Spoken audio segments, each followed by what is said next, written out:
Our next speaker is a highly accomplished and very experienced information security risk manager with an extensive experience at senior level in the financial services sector, a successful track record in delivering business-driven information security systems. She's worked for DCU's Irish Cloud Computing and Commerce Centre, and she was lecturer in IT security at Marino College and has spent 14 years as head of information security risk in KBC Bank.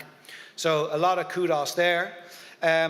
So Valerie Lyons is now Chief Operating Officer with BH Consulting. She was telling me that, they're in the security space, obviously, and she's going to talk about GDPR. She was telling me that actually they don't need any marketing now at the moment because the demand is so great for security experts. So as every marketer is trying to get to grips with this GDPR, which obviously is one of the hottest topics around Europe at the moment, Valerie is going to talk about the potential impact of GDPR to the marketing industry.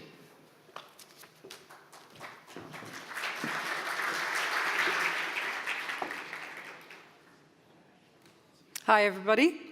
Thank you for that introduction. I'm going to be talking about GDPR. Everybody's been talking about GDPR, and I got a bit of a shock this morning when somebody said, what does it stand for? And I kind of thought, oh my God, is it that basic, the level of knowledge?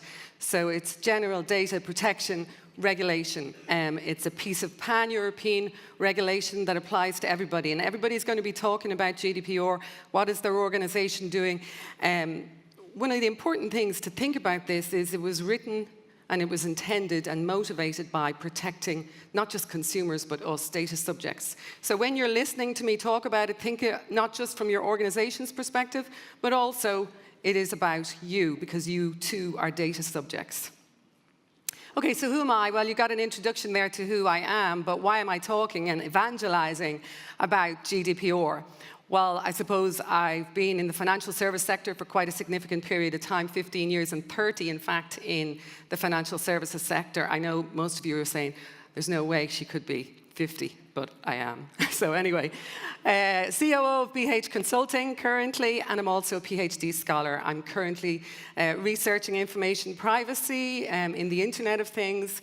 I find it fascinating. I love evangelizing about data protection. And I suppose I'm passionate about information privacy. How passionate am I? Well, I thought I'd give an analogy to marketing people that might be appropriate. I'm as passionate about data protection as my son is about airplanes. How passionate is he about airplanes? Well, recently I asked him to clean my car for an undisclosed sum of money. And this is what he did to it. So I thought you guys might appreciate that. So what is GDPR? Okay, so it's a pan-European piece of legislation. It updates the EU Data Protective Directive. Most people should have been compliant to that directive, so if you were, you won't have a lot of work to do. Unfortunately, in this particular sector, there was always a lot of leeway as to how marketing interpreted the legislation, which in effect is the Data Protection Act, the National Data Protection Act. It harmonizes data protection across all EU member states, okay? And it says there are 28 EU member states. That could very soon be 27. We just have to wait and see what happens. Significant obligations and fines on organizations. So just to say what the fine is, there was no fine before. So if you do something neglectful with information or you breach the regulation, it can be 20 million or 4% of turnover. Think about that as a cost. And it creates a fundamental change in how data controllers process personal data. Now in marketing, whether you're a data controller or a data processor can often be confusing. So the GDPR was very kind, and it actually said it doesn't really matter what you are, you have obligations that are very similar, whether you're a data controller or a data processor. So who does it apply to? Well, it applies to every organization in the EU that processes data and every EU citizen. But it also really means it applies worldwide, because even in the States or in Australia, if you're processing an EU citizen's piece of personal information in any shape or form, online shopping, for instance, you need to comply with GDPR. Now, how possible is it to police that? I can't comment, but by rights, you have to protect in line with GDPR. And both Australia and the US are taking it very seriously. So they are trying to become GDPR compliant for the processing that they do in Europe. So what is it? Okay, well, I'm just going to quickly go through these because this is a whistle-stop tour of GDPR. So just bear with me. Sorry, that clock isn't ticking, just to let you know. And so not only is the clock ticking for GDPR, but it's also ticking for the timings here. So it's 4% of annual turnover, 20 million, whichever is greater. Now, is everybody on the, in May 2018, when we're all supposed to be compliant, is the data protection officer going to rock up outside your organization's door and say, we're here to audit you and collect money? No, not likely, unless your name is Facebook or Google. So that is likely to happen in May 2018. The definition of personal data is dramatically changed. It's been much more prescriptive now than it used to be. So there was a vague interpretation. We could say, well, really, is their email address, if it's from business, is it really personal? So it's very prescriptive now, and yes, it is really personal. So any genetic material, mental material, cultural material, economic material, and social identity. And social identity is very interesting because from a marketing perspective, they typically would have been able to auto-profile social identities. Now, when you do that now, even though that information is public and you feel like it's unfair, and it's going to detract from the operational possibilities to your organization, tough really is the answer because GDPR says you can't do that anymore. So social identity is very important. It's now personal data. Of course you can collect that information, but as long as you don't do certain things with it, as in use it personally, or direct marketing campaigns to individuals personally as a result of it, then that's okay. So what else? Well, it applies to non-EU countries, as I've already said. And bear in mind, this is what's new in the GDPR.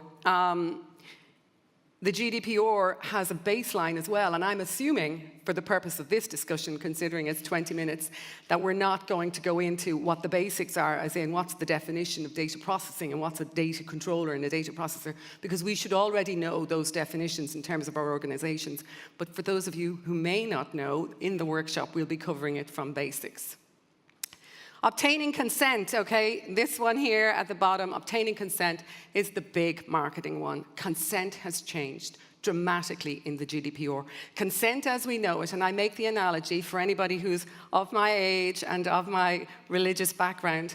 I grew up in Catholic Ireland, and if anyone ever went to confession, if they remember confession, at the very end of confession, we had, for these and all my other sins, I am truly sorry. And in there was the meat. Okay, it wasn't what we said beforehand. We had all the meat, and it's the same in consent. In the past, we said, from time to time, we might like to contact you and tick this box. And we got everything in that. That was our, for these and all my other sins, I am truly sorry. We got all our meat in there. That's not possible anymore. So depending on what you're doing, there's two types of consent. One is unambiguous consent. One is explicit. The nuances between the two are as yet up for interpretation because we've no case law from GDPR. But you can say that normal personal data needs unambiguous consent and sensitive personal data needs explicit consent. You may as well, until it's clearly interpreted, just go with explicit and unambiguous every time.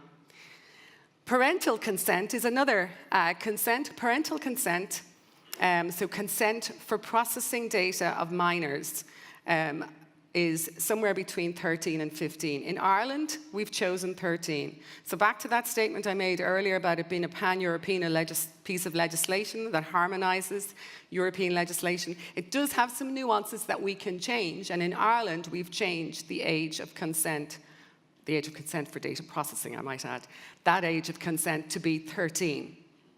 And there's obvious reasons for that. If you think about who's headquartered here in Ireland, all the social media companies are headquartered here. They're going to register with our data protection supervisory authority. So are we with me so far? Okay. Breach notification. You've got 72 hours from when you know there's a breach in order to report it, and you have to report it. Regardless of whether you think that there's a risk to your consumers or not, you must report a breach. If you don't report the breach and the breach becomes known afterwards by a consumer reporting the breach, then you're considered neglectful, and we go back to the fines. What else do we have? Well, controllers must have a legal basis for processing. Now, that's typical kind of legalese speak, a legal basis for processing, meaning you have to have a really good reason to collect data, and you have to have a really good reason to process it. Okay, so what is your really good reason? Well, GDPR actually goes through a series of different reasons, and you must have one of them. If you don't have one of them, you cannot process the data. And if you pick one of those, and you must pick one of those, you have to operate with that data using that piece of instruction. Okay, so the legal basis for processing, if you choose consent, you must follow the rules for consent. If you choose legitimate business interest, you must follow the rules for legitimate business interest. Okay, and data processors can be held directly liable for the security of personal data. So this wasn't the case before. So for instance, before, I would have HR data and I would have given it to a HR company. They would have processed my payroll. I didn't have to worry about security. I didn't have to worry about anything. I just handed it over to the payroll processing company. And they didn't have to worry either, because they weren't responsible for the data, you were. But that's not the case anymore. The data controller is responsible to make sure that the data processor is going to carry everything out in line with the legislation. The data processor also has to comply with the legislation. So both parties are now responsible, and both parties can be fined. Okay, so this is an example of what you cannot do. Okay, so Flybe decided, and got fined, decided to go out to all its customers and say, let's get their data and consent this time properly. So they went out to all of their customers, whether their customers had consented or not to going out to them. They sent an email to all their customers asking them, would they update their consent, please? And if they did, they'd give them an entry into a competition. Flybe got fined for this email because it isn't in compliance with the consent requirements. This is what a good one looks like. Twitter have updated their consent, so I'm just giving you an idea of what unambiguous means. There's absolutely no wriggle room. Okay, they're going to tell you exactly what they do with the data that you give them, and they're going to email you with various things. You have the option to opt in or opt out. Okay, so you must have the option to opt in. That's, no consent can be opt out. But after I opt in, I must have the option to opt out. I must always have that option after I opt in. Okay? So what is personal data? Well, interestingly, personal data has extended now, as I said earlier. It includes online identifiers such as IP addresses. So for people who use email marketing, for instance, and they track those emails using the IP address of those emails or any other identifier within those emails, you need to go back to your consent and think, have you actually been very clear about what you do with that information? So, income, obviously, is another piece of personal data. Health information. Some of this information is a little bit more sensitive than others. And what's interesting is health information is considered sensitive information, but financial data isn't. And I think that's really interesting. Most of us would consider our financial data and our health data to be equally sensitive, but financial data is just considered personal data. What else is considered sensitive, not just personal? So sensitive needs an additional safeguard. We have to treat it with more kid gloves than normal data. Sensitive data is also your membership to trade unions, your race, your culture. It's actually not what you would think it would be. Because in Europe, data protection is born from the Holocaust. That's when our first Data Protection Act came out, when information was misused both in France and Germany, and they took that information and they misused it from town halls. So to prevent that from ever happening again, the first Data Protection Act in Europe was set up. And so that's why we have these oddball things in sensitive data, like your membership to a trade union, your membership to clubs and groups. So you just have to bear that in mind, that those memberships, if you collect information about those memberships, you actually now have to treat that as sensitive information. and particularly think about, do you really need it? So the legal basis for processing. I'm just going to quickly go through these. The ones that are of most interest to you guys, obviously, are going to be the first one, legitimate business interest, and the third, consent. Okay, so contractual necessity, the second one there, and there are others. I've just picked out the 5 most important. There's actually 8, because it would be tediously boring if I went through all of them. Contractual necessity is when you're in a gym membership, for instance, and that would be a good example is, I actually have a contract with the gym that says, on a monthly basis, you're going to take money out of my account, I'm going to have to give you my financial details, and this is what the engagement is going to look like. And so I know that they're going to use my data for that reason, but I don't have to consent to it, tick a box, because it's part of contractual necessity. So that would be an example there. Compliance with legal obligations, number 4 there.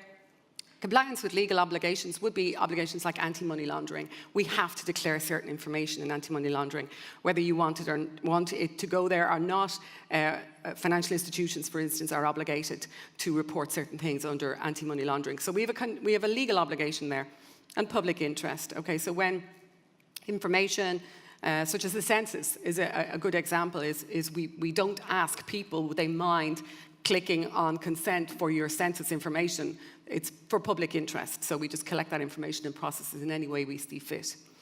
And then there's the 2 interesting ones for marketing, which is legitimate business interest and consent. We'll be going through those in much more detail in the workshops, but most marketing would not be, a lot of marketing, especially that I've looked at recently, would not be in compliance with the current, the piece of legislation that's coming in May.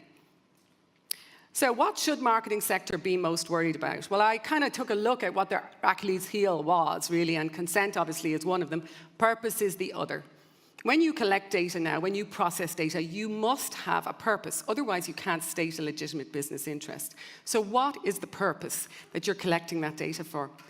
Whatever your purpose is, you can't repurpose it for another purpose with a small clause, unless that purpose for which it was originally intended is a compatible purpose with the original purpose. Okay, so you can have a secondary purpose if it's related to the initial purpose. So purpose is really difficult to know in advance. And that's the difficulty with marketing, is typically, historically, we collected as much information as we could, and we used it as we saw fit, as we saw need. And we can't do that anymore. So privacy by default, it's another principle that's been introduced by GDPR. It was never introduced in any piece of legislation before. Privacy by default, as best I can describe it, is the most private setting that you have in an application or functionality for your consumers or advertising. The privacy setting must be set at its highest. So going back to Facebook, Facebook had initially sent, you would have often received information on Facebook, although some of you may not have. Looking around the age in the room, my son tells me that Facebook is for oldies, so I qualify as an oldie. But in Facebook, we got messages that said, Facebook has made changes. If you want it to be more private, here's the security settings you need to use. That's not allowed under GDPR. If Facebook make changes and there's a more private setting, they need to default it to that privacy setting and then send messages around saying, if you want to make changes, you can, if you want to loosen the privacy settings. So that's privacy by default. A good example of what happened recently with a marketing company, or a company who did a lot of marketing, was Strava. I don't know if anybody knows who Strava is. Huge Fitbit kind of company in the US. They published all their data in the cloud so that all their Fitbit type solutions that everybody was wearing were made available online so that they could see where other people went, what other runs people went on. It was very much an athlete's app. Problem was that in Afghanistan, for instance, if you see a pocket of loads of Strava data, straight away you knew it was an army base, because only Americans, it's an American provider, only Americans would have this app. So once Strava published its data online, almost every secret military base was disclosed as a result of it. Nothing to do with Strava. They didn't do anything wrong. They just published very anonymous data. However, they didn't think about the impact on their consumers of that particular instance. Now, there's no penalty in it for them, but it's about thinking about information strategy before you do something like publish anonymized information online. Okay. SARs and DARs, another legal subject access request and data access request. Under GDPR, you can now, not just your consumers, you are now empowered to go to any organization and say, give me all the information you have on me. Yes, you can do that at the moment. You have to pay €6.35. It's so inconvenient to get a check for €6.35 or even to find a checkbook these days that you're not going to do that, but now you can do it for free. So people like me, we're already lining ourselves up to do it to organizations who irritate us enormously. So it's yours to do if you want to, but also your organization needs to be prepared to deal with it. So particularly larger marketing organizations, social media organizations, they're going to have class actions. They're going to have people getting together in classes and being able to say, please provide us with all our information. It's resource intensive. Accountability. Accountability is introduced in the GDPR. It means that senior management in any organization need to be able to demonstrate to the supervisory authority that they have done everything that they need to do. So the landscape is changing. Anyone know who this woman is? Michelle Palazzo. She was recently appointed the Chief Marketing Officer of IBM. And she made a comment, which I think was very interesting, about Watson. So any of you who know, Watson is IBM's AI solution. But it's also the solution they have that's going to change the face of business. It's going to change the face of healthcare. That's their view. That's what they're marketing it as. And she says when we interact with the customer, it won't be through a keyboard and search. We'll be able to understand the tone, the frustration, their personality, which will give us textured information so we can make better decisions. And I kind of think, wow. That's incredible, but it's also very invasive. Are you going to look at my face and make a decision about my emotional state without my permission? So we need to think about what we do in the future going forward. And earlier I heard somebody making a comment about how they didn't believe that the regulation as we see it is going to have any benefit for consumers. It is. It absolutely is. It's there to fix problems of the past where their rights were abused, where their information was abused. So it's now empowering them, and in GDPR, the empowerment is to the consumer without a shadow of a doubt. And it's a really positive thing. And it's a positive thing for organizations to look at their information strategy and be sure that it respects consumers' information and trust. Thank you.